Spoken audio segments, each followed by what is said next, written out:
President Donald Trump is threatening to stop payments to insurers in a bid to get Democrats to negotiate new legislation, according to the Wall Street Journal. Here's what President Trump said during my exclusive sit-down earlier this week about that. Health care has been going along. You know, it's a negotiation, so I do.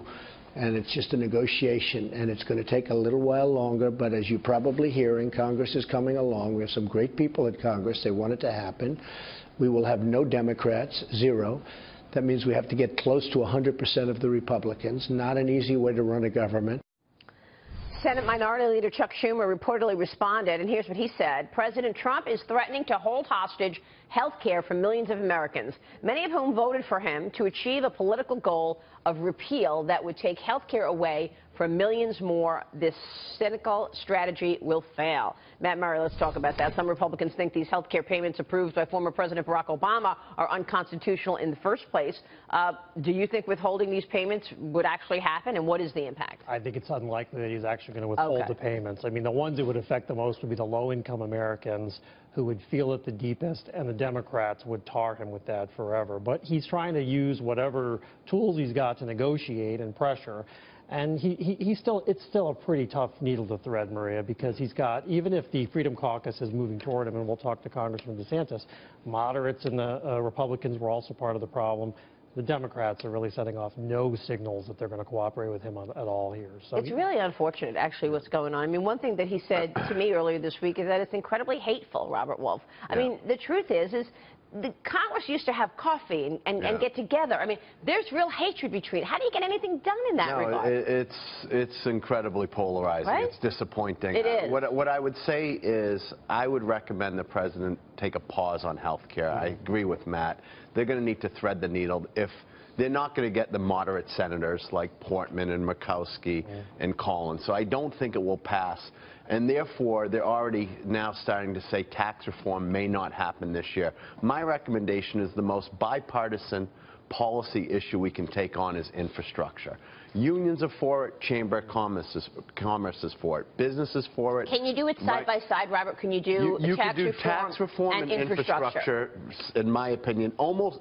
This is what I think you can do. You can do infrastructure and business tax reform. You cannot do personal tax reform. So I would take infrastructure and business tax reform. That would be my focus for 2017, and you have a shot to get it done. I think when you get into personal tax reform, it gets into all the itemized items. I think then it becomes incredibly difficult. That's not what they're doing, though. If they don't do it now, they can't do it next year with midterms coming. But you don't know if this is just a little rhetoric, you know, of Trump saying, you know, I haven't given up on it, and that's how he is. He's a battler. They said that they're negotiating, and even yesterday, they have other things going on. The Freedom Caucus chairman, Mark Meadows, he was out. He told a radio station in North Carolina that a health care deal was very close.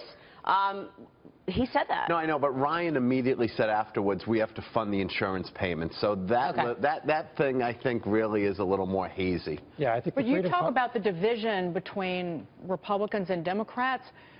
The division between the Freedom Caucus and the rest of the Republicans in office or in Congress is the reason that health care bill didn't go to a vote.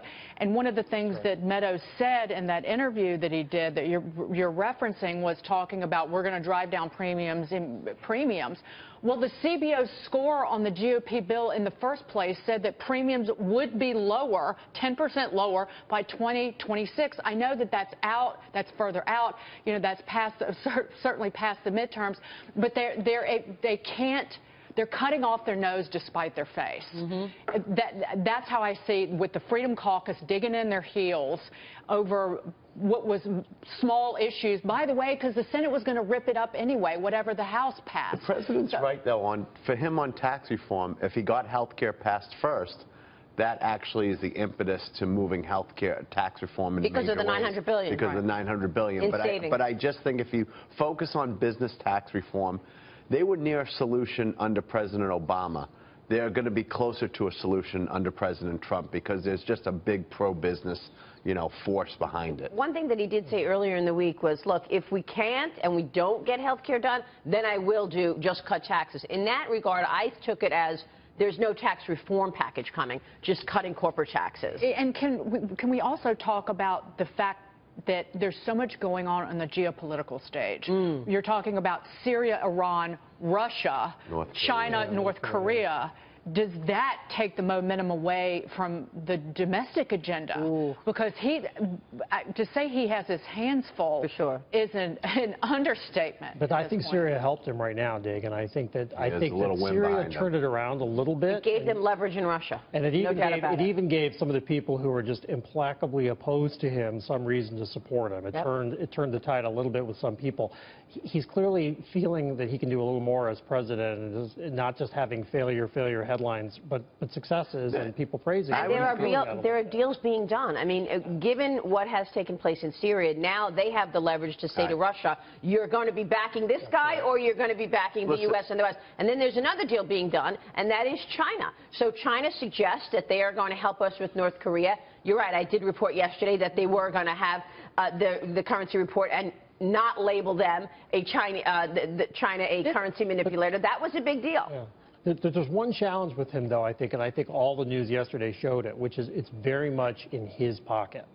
He's the one talking about China as a currency manipulator. He's the one talking about tax reform.